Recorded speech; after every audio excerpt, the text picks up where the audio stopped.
رسول بعدي صدق الله وصدق رسوله النبي الأمي الكريم۔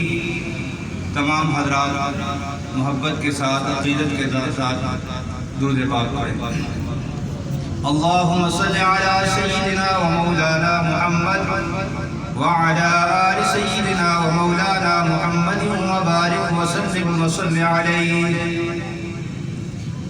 محترم حاضرین، جیسا کہ آپ حضرات کو بخوبی معلوم ہے، آپ کے یہاں مرجع شعب سالانہ ختم نبوت کانفرنس کا انعقاد کیا گیا ہے۔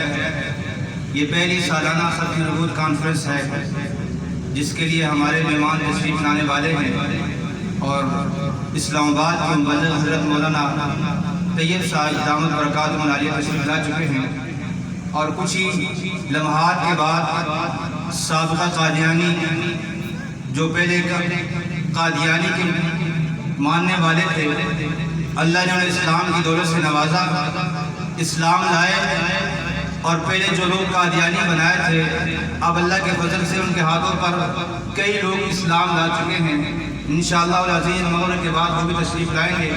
اصل بیان تو میں حضرات کا ہوگا، چند ایک باتیں آپ حضرات کے سامنے عرض کر کے انشاءاللہ اجازت چاہوں گا۔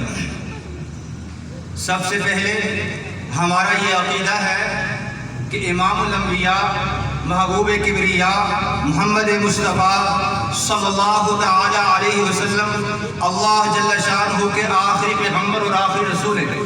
جس سلسلہ نبوت کا آغاز اللہ جل شانہ نے سیدنا آدم علیہ السلام سے کیا تھا، اسی سلسلہ نبوت کا اختتام امام الانبیاء خاتم النبیین محمد مصطفیٰ احمد مجتبیٰ صلی اللہ تعالی علیہ وسلم پر اختتام ہوا۔ قرآن مجید کی صحیح آیات بے شمار احادیث متواترہ سے یہ بات ثابت ہے کہ آخری پیغمبر اللہ کے محبوب پیغمبر محمد مصطفیٰ صلی اللہ علیہ وسلم ہیں۔ آپ کے بعد اب دنیا میں کوئی اور رسول اور کوئی نبی نہیں آئے گا۔ اس امت کا سب سے پہلا اجماع جس بات پہ ہوا وہ یہی بات تھی کہ رسول اللہ صلی اللہ علیہ وسلم کے بعد دنیا میں کوئی اور پیغمبر نہیں آئے گا۔ خود رسول اللہ صلی اللہ علیہ وسلم نے آخری ایام میں اسود عنسی کے قتل کا حکم دیا تھا۔ اس سے یہ بات بالکل عیاں ہو جاتی ہے کہ جو بندہ بھی نبوت کا دعویٰ کرے یا جو بندہ بھی اس کو مانے تو وہ واجب القتل ہو جاتا ہے تا وقت کے توبہ نہ کرنے۔ حضرت مولانا ادریس کاندھلوی رحمۃ اللہ علیہ اپنی کتاب مصر الختام فی ختم نبوت سید الانام میں لکھتے ہیں، فرمایا اس امت کا سب سے پہلا اجماع مسیلمہ کذاب کے قتل کے خلاف ہوتا۔ اور آپ حضرات کو معلوم ہوگا کہ رسول اللہ صلی اللہ علیہ وسلم کے زمانے میں اسلام کے دفاع اور تحفظ کے لیے جتنی بھی جنگیں لڑی گئی ان تمام جنگوں میں شہید ہونے والے حضرات صحابہ کرام کی کل تعداد 259 بنتی ہے۔ اور سیدنا صدیق اکبر رضی اللہ تعالیٰ کے زمانے میں مسیلمہ کذاب کے خلاف یمامہ کے میدان میں جو جنگ لڑی گئی، اس ایک جنگ میں شہید ہونے والے حضرات صحابہ کرام اور تابعین کی کل تعداد 1200 بنتی ہے، جس میں 700 قرآن کے حافظ اور عالم تھے۔ تو ایک بدبخت جو 1840 میں پیدا ہوتا ہے اور اس کے بعد 1901 کے اندر آ کر مستقل دعوے نبوت کر دیتا ہے اور یہ اعلان کرتا ہے کہ اِنَّا أَنزَلْنَاهُ قَرِيبًا مِنَ الْقَادِیَانِ نعوذ باللہ نگر کفر نباشد۔ وہ کہتے ہیں کہ اللہ جل شانہ نے مجھے قادیان میں اپنا پیغمبر بنا کر بھیج دیا، جبکہ اللہ کے رسول اعلان کر چکے، اللہ پاک قرآن مجید میں اعلان کر چکے کہ آخری پیغمبر محمد مصطفیٰ صلی اللہ علیہ وسلم ہیں، آپ کے بعد دنیا میں کوئی اور رسول اور کوئی نبی نہیں آئے گا۔ اور یہ ملعون اگر کہتا ہے نعوذ باللہ اللہ نے مجھے اپنا پیغمبر بنا دیا، اور 1957 میں اس کے خلاف جب تحریک چلی تو اس وقت قادیانیوں کا زور تھا جس کی وجہ سے وہ تحریک میں کامیاب ہوئی۔ اور پھر 22 مئی 1974 کو نیشنل ویلی کارڈ کا ملتان کے کچھ طلباء پشاور تفریحی سفر کے لیے جا رہے تھے، تو راستے میں قادیانیوں نے اپنا لٹریچر تقسیم کرنا چاہا، تو ان طلباء نے وہ لٹریچر لینے سے انکار کر دیا کہ ہم رسول اللہ صلی اللہ علیہ وسلم کو اللہ کا آخر رسول مانتے ہیں، ہم مرزا قادیانی کو اللہ کا رسول نہیں مانتے۔ یہ اپنے سفر پر پشاور سے جب واپس آتے ہیں تو چناب نگر جوئی پہنچتے ہیں، ان طلباء پر حملہ ہو جاتا ہے۔ جب ان طلباء پر حملہ ہوا، ڈنڈوں سے، سریوں سے، لاٹھیوں سے ان کو مارا گیا، طلباء کو لہو لہان کر دیا گیا۔ اس وقت ایک تحریک چلی، اس وقت ختم نبوت کے امیر حضرت مولانا یوسف بنوری رحمۃ اللہ علیہ تھے۔ تو انہوں نے تمام پاکستان کی جتنی بھی پارٹیاں تھیں، چاہے وہ مذہبی پارٹیاں تھیں یا سیاسی پارٹیاں، سب کو بلایا، دعوت دی اور اس تحریک کو چلانے کا آغاز کیا۔ تو آل پارٹی تحفظ ختم نبوت یہ تشکیل پائی اور اس کے امیر بھی حضرت مولانا یوسف بنوری رحمۃ اللہ علیہ قرار پائے۔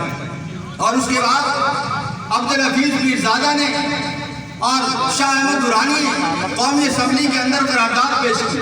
29 دن تک لاہوری اور قادیانی گروپ کے جو سربراہ تھے وہ اسمبلی میں اپنا موقف پیش کرتے رہے اور مقابلے کے اندر حضرت مولانا مفتی محمود صاحب رحمۃ اللہ علیہ نے اپنا موقف پیش کیا۔ تو 90 دن کے بعد 7 ستمبر 1974 میں بھٹو کے عہد اقتدار کے اندر نیشنل اسمبلی آف پاکستان نے قادیانی کو کافر قرار دیا۔ تو جس طرح اسلام کے روح سے قادیانی کافر ہیں، پاکستان کے آئین کے اندر بھی اگر دیکھا جائے تو ان کو قادیانی کو کافر قرار دیا گیا۔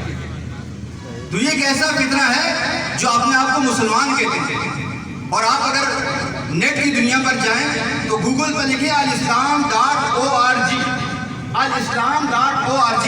یہ خاص طور پر میرے جو کالج یونیورسٹی کے طلباء ہیں، جب کسی کی کوئی بات ان کو سمجھ آ جاتی ہے، اسلام کا جذبہ پیدا ہو جاتا ہے، دین کا شوق پیدا ہو جاتا ہے، چاہے کہ کسی عالم کے پاس جا کر اسلام کو سیکھیں۔ لیکن آج کا دور اس طرح کا ہے کہ ہر بات کو ہم آسانی چاہتے ہیں، گھر میں بیٹھ کر نیٹ سے سیکھنا چاہتے ہیں، اور سب سے پہلے ہم گوگل پر جا کر لکھتے ہیں alislam.org۔ اب یہ قادیانی کی ویب سائٹ ہے اور اس کے اندر انہوں نے قرآن پاک بھی رکھا ہوا ہے، قرآن پاک کے ترجمے بھی رکھے ہوئے ہیں، اپنی کتابیں بھی لکھی ہوئی ہیں، اور پوری ویب سائٹ کے اوپر آپ جا کر دیکھیں گے وہ ساری کی ساری قادیانیوں کی۔ اب ایک مسلمان، سادہ لوگ مسلمان جو اسلام سیکھنے کے لیے نیٹ پر جاتا ہے، گوگل پر alislam.org لکھتا ہے، آگے سارا کا سارا مواد قادیانیوں کا لکھا ہوا۔ اب آپ بتائیں قادیانی کی وہ ویب سائٹ کھول کر ایک مسلمان جب اس ویب سائٹ کو پڑھے گا، آئے وہ مسلمان رہے گا؟